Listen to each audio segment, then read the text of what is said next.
This week on Youth on the Move, we step into the rousing world of a serial entrepreneur who netted millions by creating what others wished for. And later on, it's a youth-led organization with more than 845 million reasons to drive social change.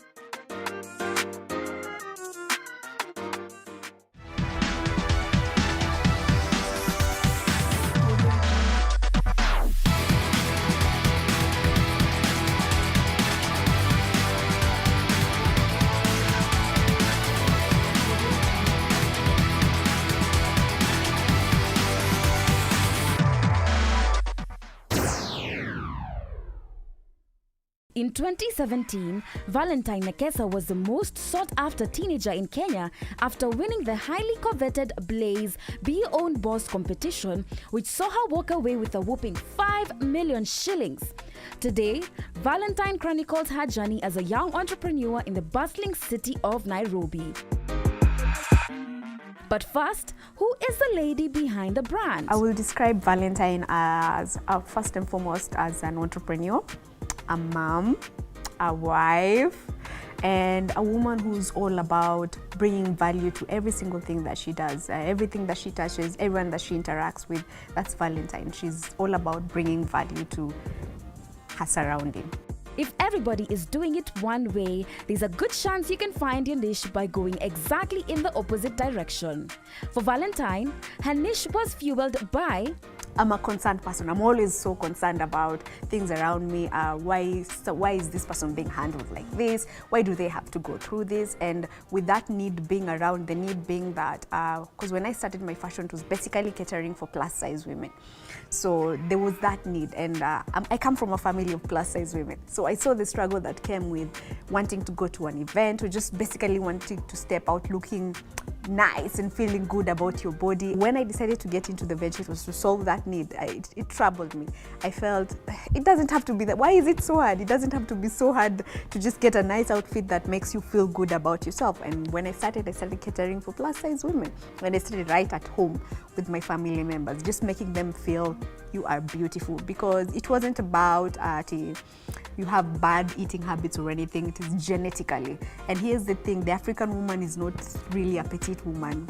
Majority of the African woman she's voluptuous. She has features that they're not petite. So with that being there, I saw this is something that can actually grow and it can move into something bigger. And that's how I got into fashion and catering for plus size women. As humans, we have the ability to influence the direction in which our lives go. But sometimes life operates on its own wavelength. So did Valentine's journey into Blaze. With my journey moving into Blaze, it wasn't planned, if I can say that. It wasn't planned that, so the next step for my fashion venture is to get into Blaze. I honestly did not know there was such a thing as Be Your Own Boss TV show. And when I was even getting to audition for the TV show, I did not know what I was auditioning for. It just happened. I was going for a summit, for an entertainment summit, and by fortunate or by luck, I was moved to the queue that was heading to the audition tent. And that's how I ended up auditioning for the TV show, which to me it's something that's just happening at the summit, and then it will move forward at the summit and end there on that day. And that's what I thought. Then one day you just get a random call. You've been selected to join the 11 contestants for the Be Your Own Boss TV show. And that's how I ended up at the TV show. From the outside looking in, winning 5 million sounds like a dream come true. In an instant, money woes are obliterated and the future looks bright, thanks to newfound financial freedom. Sure, it seems fabulous at first glance, but it takes a lot of financial discipline to find the balance. To be honest about it, it came with a lot of expectations from everyone around me. You've received this, just as you said, you've received this 5 million and you did not have it. And the thing is, the family did not have it. And then everyone expects you to cater for their needs. Everyone expects you to, I need this, or I was looking to do this with my life. So now, Val, you're the plug. You're the one who's going to cater for me. in this venture. And honestly, I probably would have gone that direction, been derailed a bit, or as a person, you know, when you're coming from lack, you're coming from this point where you did not have it and you had lacked a bit. Because to be honest, before I joined the TV show, I was still in university and I had lacked fees. So there's a semester that I had missed out of school because I lacked fees, and I lacked a lot of things in my life. And you know, when you're coming from lack, there's a way you behave with money. You want to spend it, you want to blow it, and yeah, it's a thing that would have been there if I was not prepped prior. There are two types of business owners in this world. One type is a business owner who leaves the business for their children to run, and the other type is a business owner who sells their business and moves on. So what led Valentine to sell her business? When you reach at a certain point and you feel, I'm pushing this with so much of me that there's nothing of me that is left. I had reached at that point. When I started Nekesa Queens, it was blooming, it was amazing, it was such an amazing thing. And here's the thing, that just as you've said, it was my baby and I was so in love with my baby, and I kept pushing my baby, and I pushed up to a point where I felt I can't keep pushing it. It was a business that when it can no longer function without you being there, then honey, that's not a business. It's no longer a business. You're no longer an entrepreneur. You're just a shop owner, or you're just a fashion owner. You get. So when it got to that point where I wanted to be released, I wanted my freedom out of it, and I got a proposal of someone felt they can keep pushing it, I had to hand over the franchise, because honestly, I could no longer keep pushing it. It got to a point where if Val is not there, nothing can be done. It can't be pushed. Nothing goes on without me being present. So it was time for me to let it go. And what happened next? There was a lot of other things that I was already involved in. Beginning, I got into mentorship. And then I discovered I can also go another direction of fashion. You don't really only have to be doing clothes. I can get into accessories. And then I figured, there's something else that my account being built up as, the brand name by itself, Valentine Nekesa, it stands on its own. I also got to figure that out, and I'm like, okay, so I can also get into influencing as Valentine Nekesa. I can get into mentorship as Valentine Nekesa on her own, and not necessarily Nekesa Queens as it was. They were two separate entities, which I'm really grateful that I got to separate those two things, because I can now function differently. That Nekesa Queens is gone, so there's now Valentine Nekesa. And Valentine Nekesa can build an accessory brand and can build something else out of Valentine Nekesa. And took me a while. Took me a while to sit down with myself and try and figure out. So Nekesa Queens is now gone. So what's next? What's next for you as Valentine? And then it just hit me. It's all been there all along. It's been on my face. You've been doing mentorship.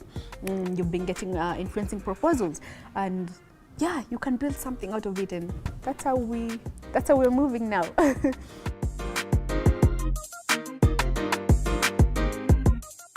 Sometimes things in life happen that allow us to understand our priorities very clearly.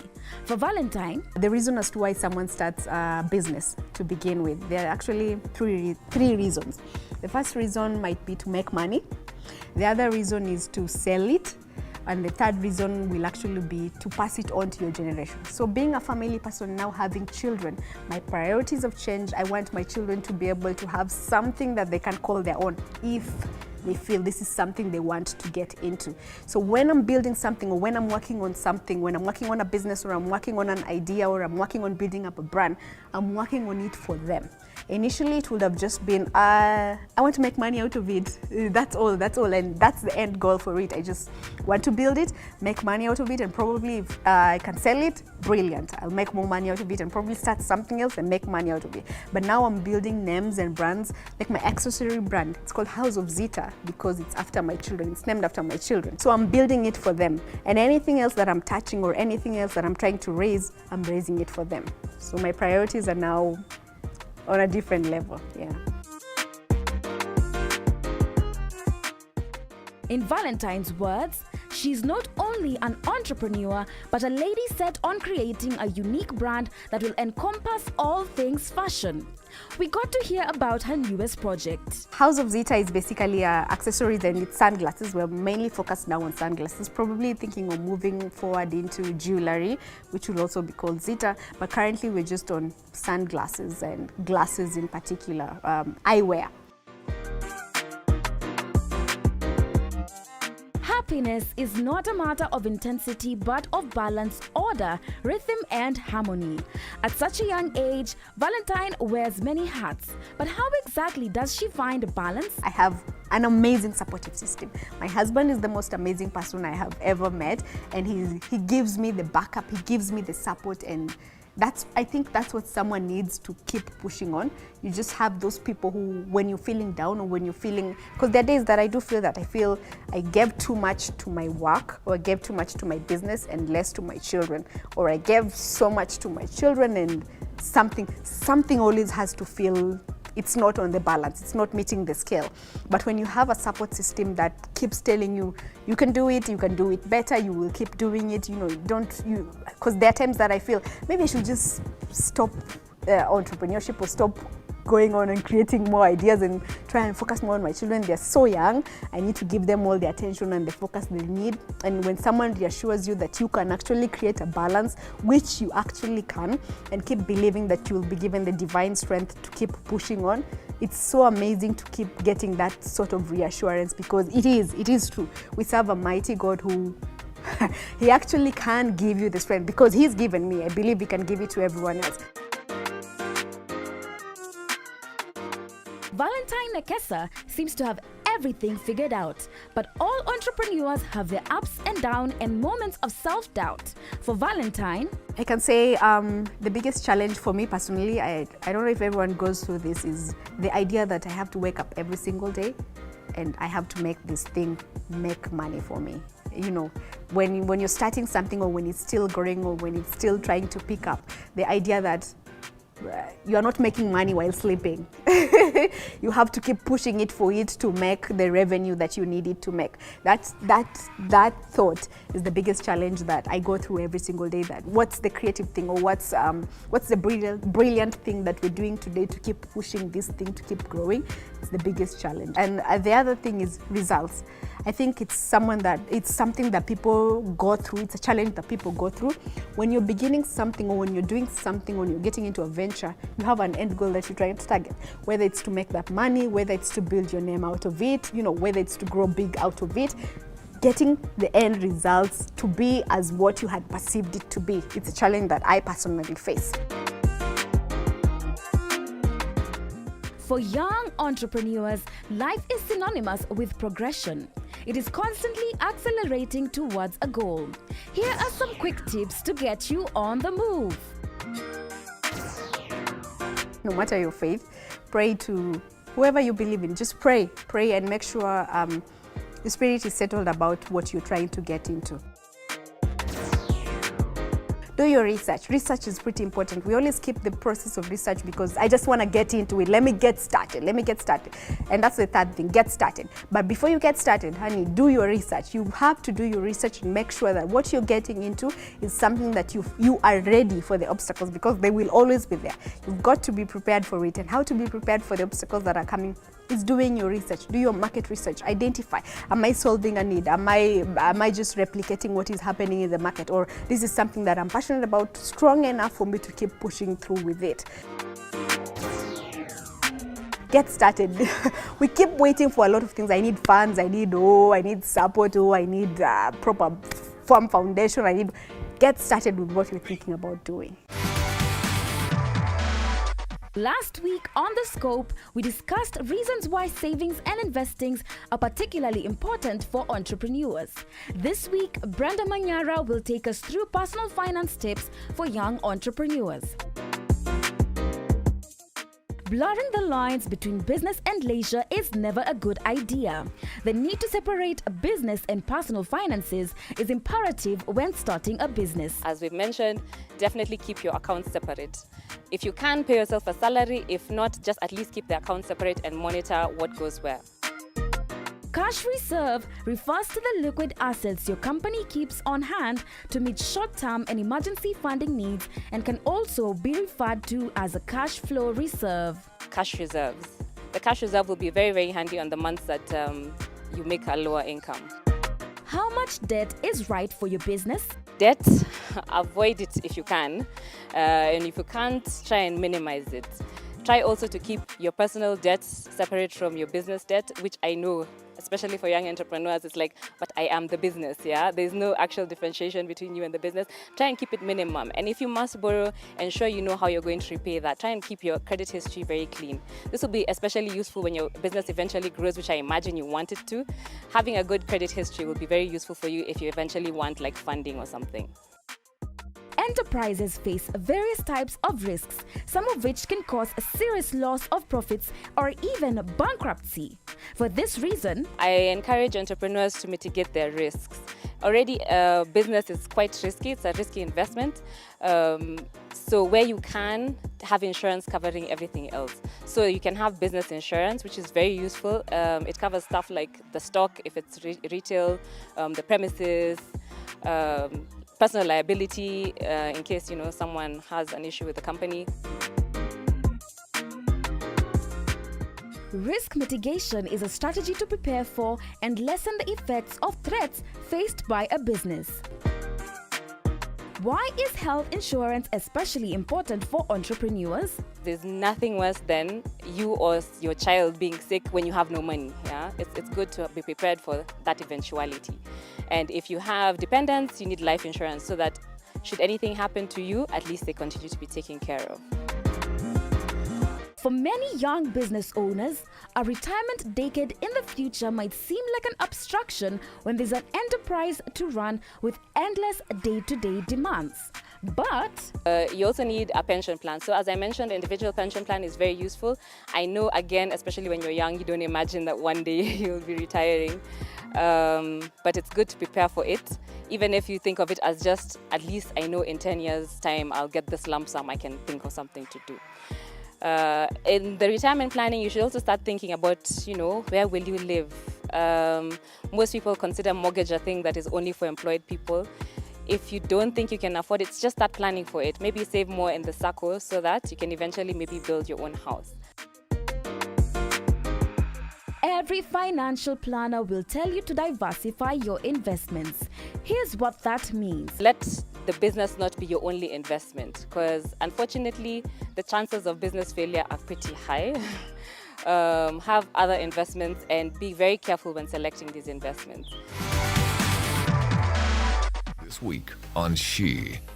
Is there such a thing as when the time is right?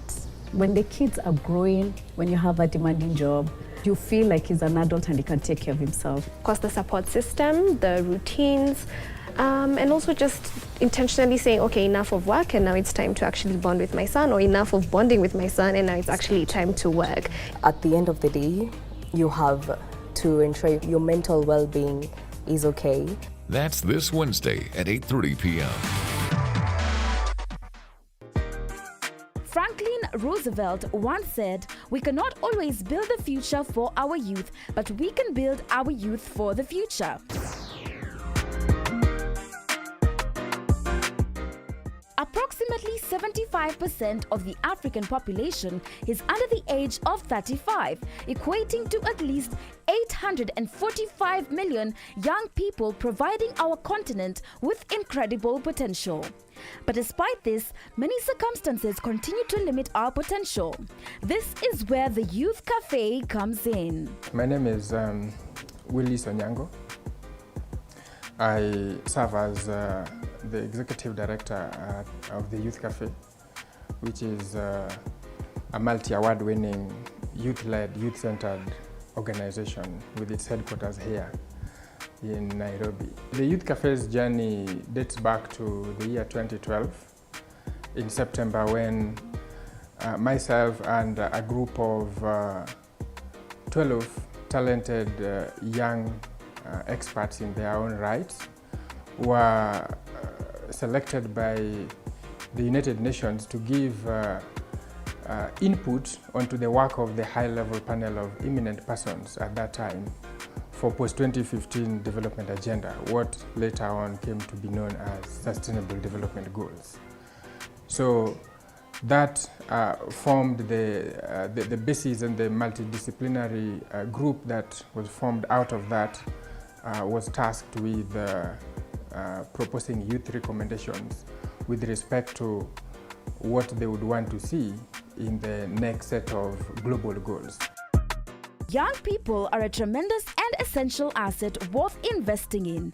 For Youth Cafe, they hope to open the door to an unparalleled multiplier effect. But what exactly do they do? We are a learning organization, and our programming is evidence-based. So we identify the gaps that exist within the youth programming in the region and in the country, with a view of proposing innovative solutions and fostering a pathway in which young people can be front and center of development agenda. Since its inception, the organization has been in the front line to ensure that talented youth of Africa are allowed to step up and play their role to foster a budding economy.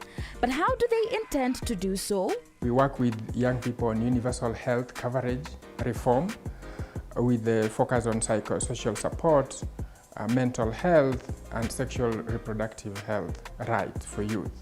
We work on arts and culture, as well as sports for youth, with a view of working with young creatives and harnessing their potential to contribute to what we call the creative economy. We also have a programming around youth on businesses and entrepreneurship, working with young entrepreneurs as well as startups to nurture their businesses and offer startup capitals. And last but not least, we work on a pillar of work related to environmental preservation and climate change, bearing in mind that young people have the most abiding interest to protect the environment for the current generation and the future generation. So all these 8 provide the framework under which we conduct our activities. Up to date, the Youth Cafe's cumulative projects have been able to reach 2 million young people directly.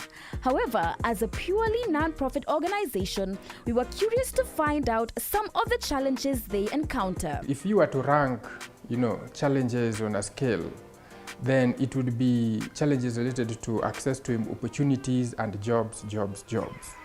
It would be challenges related to access to education and skills, and particularly quality and affordable education at highest levels.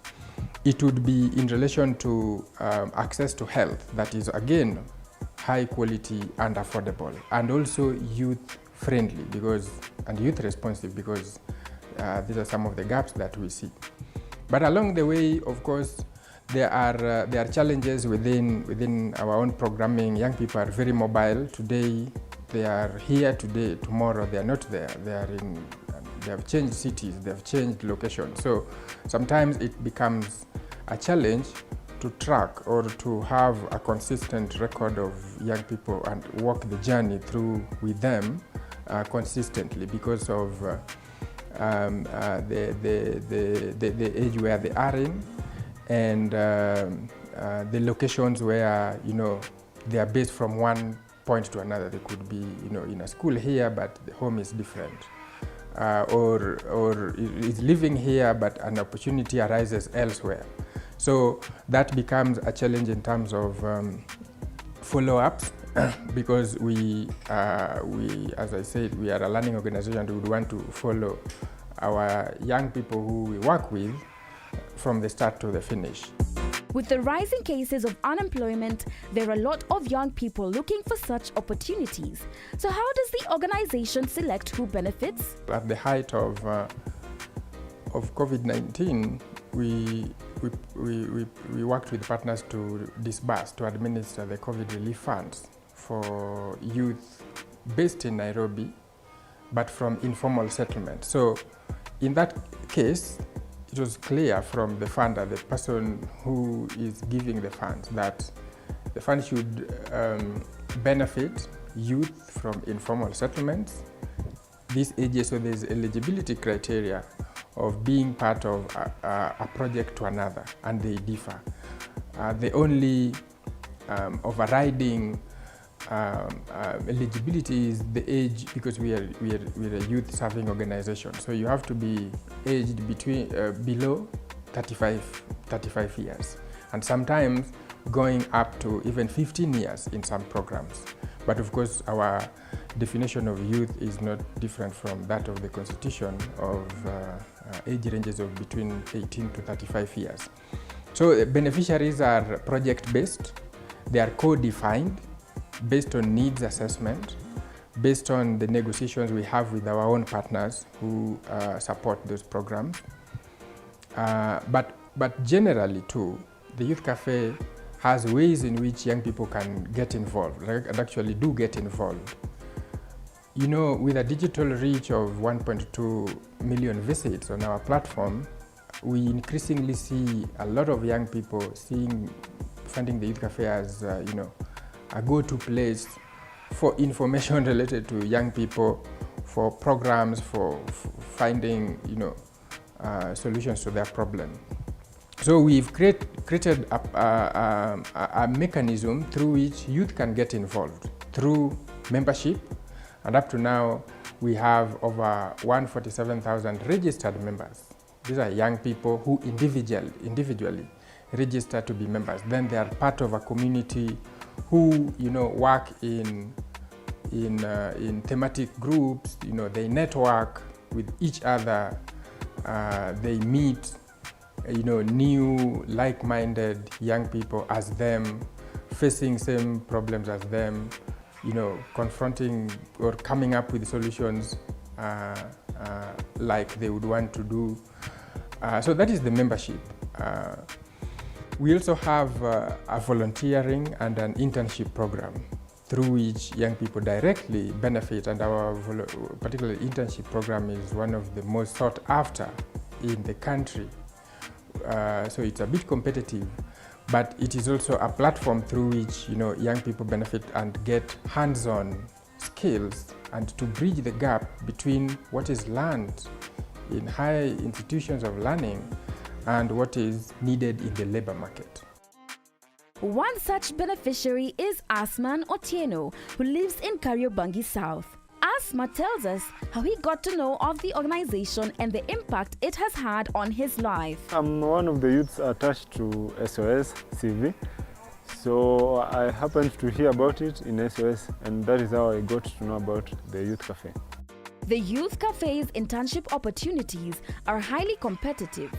We got the chance to hear from a young enthusiast who shares her profound experience of the organization. I'm Masha Jumwa, and I'm a program associate at the Youth Cafe. And I've been here for like past 3 months. It's been amazing. I think I've done so much. Like, I've worked in other organizations, and in this organization I've done so much in the past 3 months. From what I've, like, there's somewhere I've worked for like 6 months, and compared to the experience I've had here, I think it's very, very good. Because you go out, like, you're given various tasks. You don't have to focus exactly on what you've done. So you can venture into everything. If you want to do social media, you can do film if you want, and then you get a vast, should I say, experience, yeah. Most memorable moments? Recently, we've worked with the BPU and the US military to set up a mobile clinic at Kitui. So, like, yeah, we went as the youth to help the doctors in ushering in people, like giving out handouts, giving out sexual education to the people who come to the clinic. Parting shot. My last word would be for young people also to maybe learn the story of the Youth Cafe. Purely 100% youth-led and youth-serving. This is a demonstration of the fact of what young people can do by themselves, not waiting for assistance from third parties or from quotas that may not arise or may arise, as case may determine. Africa needs motivation to deal with challenges and requires courageous people who can initiate change in the world. Till then, we have 845 million reasons to inspire change. That's it for today on Youth on the Move. You can give us your feedback on 20316. Till next week, keep it Family TV.